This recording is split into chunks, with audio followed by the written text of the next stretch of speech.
So, ayun guys, share ko lang kanina, may nakita kaming ahas. Ahas, grabe, nadikit siya dun sa, sa wall design, yung dinidikit. Parang ganito. Ganyan.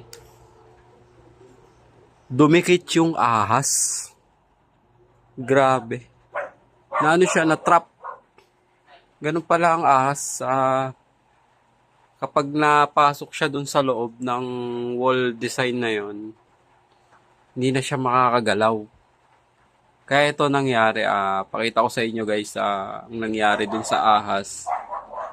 Hindi siya makaalis. Ito guys, tingnan nyo, panoorin nyo. Yun, madikit yun. Kaya kumapit, makapit yan. Parang ano siya parang na mouse trap. Ano? Ayan, grabe ahas, dumikit sa ano. Ang tawag niya, wall ano. Madikit yun. Grabe. May ano ba ihi nito? Wala. Wala naman na yun.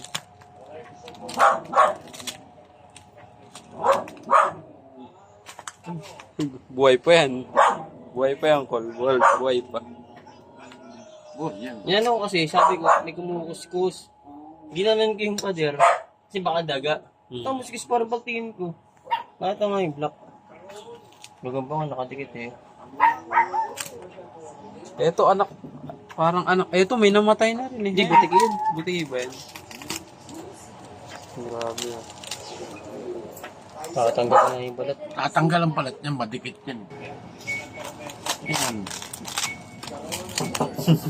Huli siya parang ano siya. Wala na. Buhay yan, buhay. Boy, kaso ano. Hindi kayo mahugot to.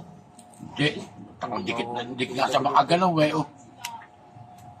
Nakadikit ka dyan sa ano, kaya nakakagalaw lang yung butot, hindi nakadikit eh. Grabe, huli eh. Yan, oh.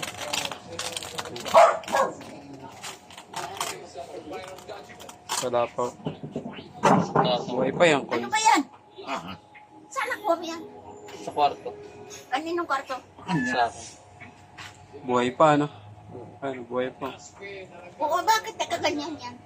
nakadikit eh. Yung dikit ng katawan. Grabe, dumikit eh. Kaya ang ginawa namin doon sa ahas, tinapon na lang namin sa malayo. Kasi sayang may buhay pa rin naman yung kahit papaano. Kaya yun ang ginawa namin.